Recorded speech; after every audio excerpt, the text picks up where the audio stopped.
Hi, and welcome to the Early Retirement Roadmap Podcast, the show where I help you prepare for and design a life you love after work. I'm Mike Upland, an early retiree at age 55. Today we're diving into an essential topic, how to prepare for and plan your retirement announcement. Now, this isn't just about picking a date and telling your boss. It's about strategy, timing, and ensuring that your retirement sets you up for success both financially and emotionally. Today, I'll walk through the complete retirement announcement process, from choosing your perfect retirement date to handling reactions from your boss and colleagues. We'll cover company policies, timing your notice, and strategies for making a smooth, professional announcement. Before we dive in, let me be clear that what I'm sharing today is based on my personal experience and research. While I'm excited to share these insights with you, this is for educational purposes only. Let's get back to our topic. First, let's talk about choosing your retirement date. Now, picking your retirement date may seem straightforward, but in reality, it's a decision that requires careful planning. The date you choose can affect your finances, benefits, and even your peace of mind. Many people opt to retire at the end of the year, and for good reason. It allows for simplified tax filing. By retiring in December, all your employment income for that year will be consolidated into a single tax year. This eliminates the complexity of prorated or split year income reporting, making tax preparation much easier. It also allows maximization of retirement contributions. Working until the end of the year allows you to fully contribute to your 401k or other tax-advantaged accounts. Additionally, if you're eligible for a health savings account or HSA, you can maximize those contributions for the year as well. Also for year-end bonuses and benefits. Many employers distribute bonuses and finalize pay raises at the end of the calendar year. Retiring after receiving these benefits ensures you don't leave money on the table. And then finally, for health insurance transition. Ending your employment on December 31st allows you to begin new health insurance coverage on January 1st without any gaps in coverage. You may also want to choose a year-end retirement date not only because it aligns with financial planning, but also to psychologically provide a clean break, symbolizing a fresh new start in the new year. If you're not retiring at the end of the year, no matter what, I want to emphasize you must think about health insurance timing. For many retirees, health insurance is a critical consideration. If your company terminates health insurance coverage on your last working day, you'll want to avoid gaps in coverage. Most health insurance plans start on the first of the month, so this means choosing the last day of a month as your retirement date to ensure seamless coverage. For example, if your last working day is June 30th, your new health plan can begin on July 1st. So this is a simple strategy to avoid any gaps in healthcare coverage. Also pick a date to maximize your PTO and benefits. Do you have unused vacation days or sick leave? Many companies allow you to cash out unused PTO upon retirement, but there are important nuances to consider. There may be tenure requirements. Some employers only offer PTO payout if you've worked for the company for a certain number of years. If you're under that threshold, plan to use your PTO instead of relying on a payout. This was a policy where I worked, although it was a policy I wasn't aware of when I made my retirement announcement, as I had assumed the full amount would be paid out. Thankfully, I had worked there long enough where they did pay out all of my accrued PTO. I had started right before they made a policy change requiring you to have 4 years of service to receive any paid out PTO. Otherwise, I would have lost out on 3 weeks of PTO I had accrued. And that would have been a very hard pill to swallow, as the reason I had so much accrued PTO is because I was so busy working for them I couldn't use it. Also be aware of restrictions on PTO usage. Not all companies allow employees to use their PTO right before retirement. Companies may require advanced approval for PTO, especially if you plan to take an extended period off. And there's also operational needs. Employers can deny PTO during busy seasons or critical periods. And there could be working notice policies. Some employers expect you to work during your notice period to help with transitioning your responsibilities. which can limit your ability to take PTO in your final weeks. To avoid complications, review your company's PTO policy well in advance and before making your retirement announcement. Also, time your retirement date with yearly milestones in mind. Timing your retirement around key company milestones can make a difference. For example, think about bonuses. If your annual bonus is paid out in January, consider retiring after you've received it. Also think about 401k or 403b matching. Some companies only make contributions if you're employed on the date the match is awarded. Check your plan specifics to ensure you don't miss out. And then also think about special events. Perhaps your company hosts an annual event like a recognition ceremony or an all-expenses-paid trip for top performers. If it's something you'd like to experience one last time, plan accordingly. And then think about project timing.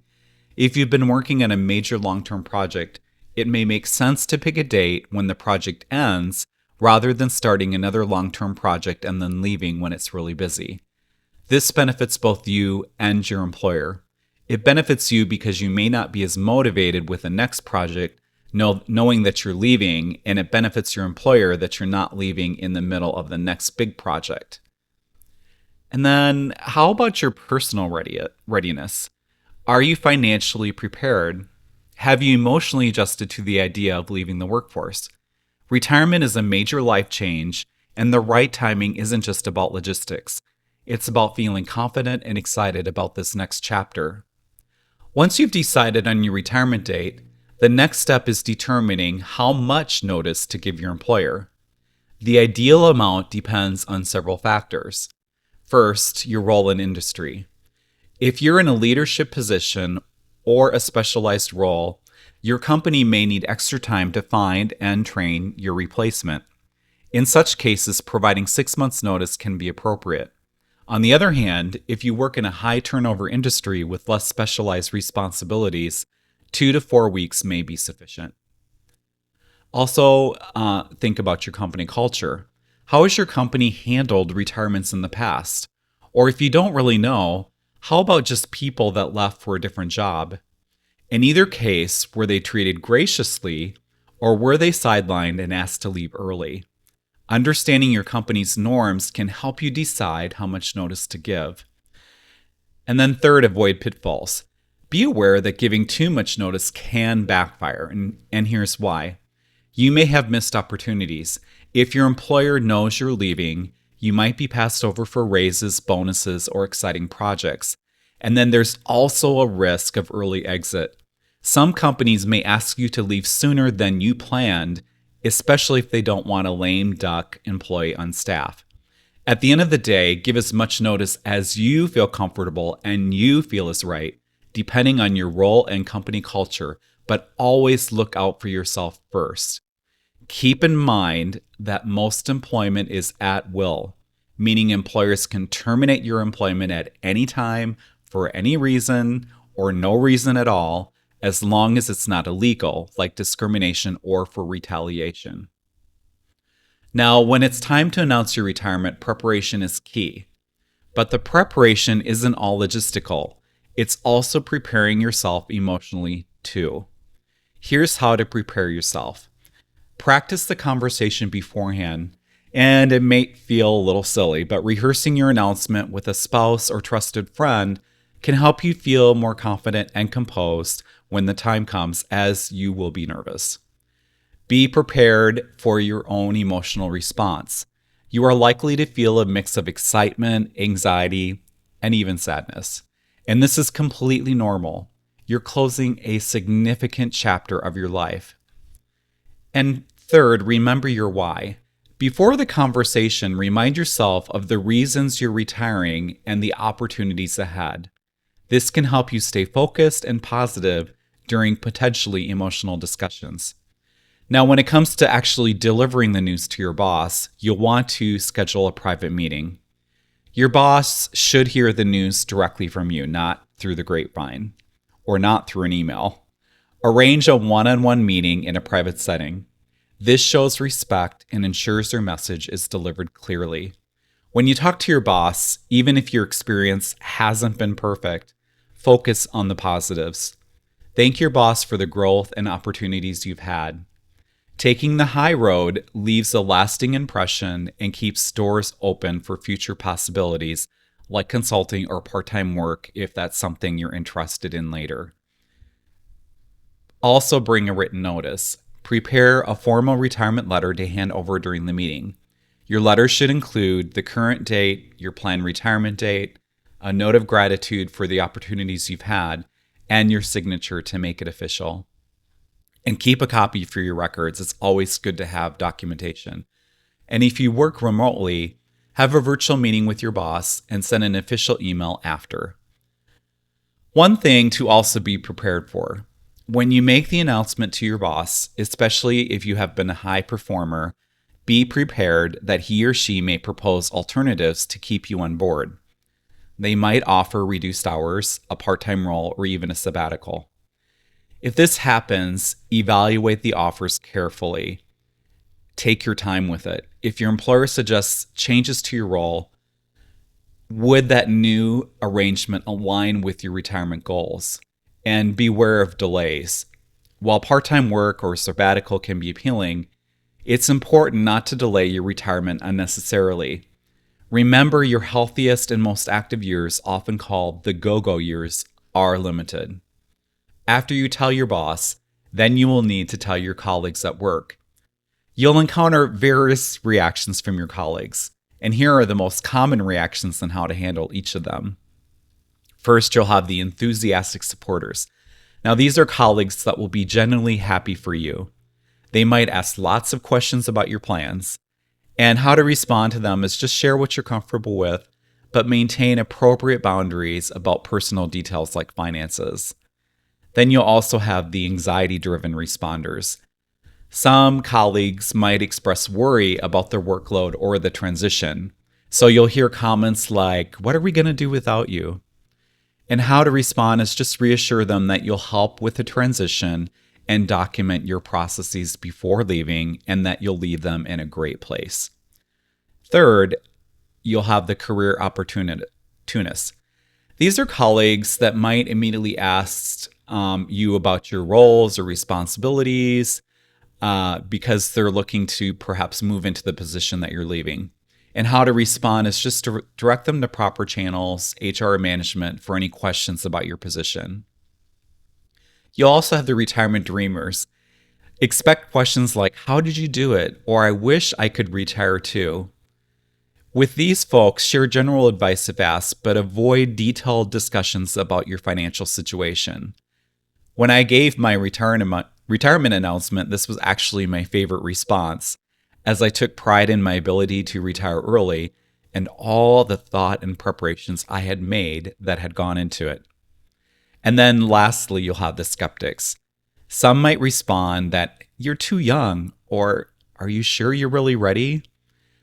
And how to respond is a simple, "I've given this a lot of thought and I'm confident in my decision," usually works best. Remember, you don't owe anyone detailed explanations about your retirement decision. It's perfectly fine to keep responses general and redirect conversations if they become too personal. After your announcement, the transition period begins. Here's how to handle it professionally. First, you may be involved with training your replacement. One of the most valuable contributions you can make is ensuring a smooth handover. Share your knowledge, document your processes, and train your replacement thoroughly if they will be hired before you leave. This not only helps your employer, but also reinforces your legacy. Also, finish strong. Resist the temptation to coast during your final weeks or months. Complete projects, meet deadlines, and stay engaged. Your professionalism during this period can solidify your reputation and leave a lasting positive impression. Planning and announcing your retirement is a significant step, but with careful thought and preparation, you can make it a smooth and rewarding experience. So what's your biggest concern about announcing retirement? If you've made the announcement, how did everyone react at work? How did the transition period go for you? That's all for today's episode of Early Retirement Roadmap. If you found this information helpful, Please leave a review and subscribe wherever you get your podcasts. You can also catch the video version of this content on my YouTube channel, also called Early Retirement Roadmap, so you can visually see all the information I've shared, which you may find very helpful. Until next time, this is Mike Upland, reminding you to take care and make the most of today.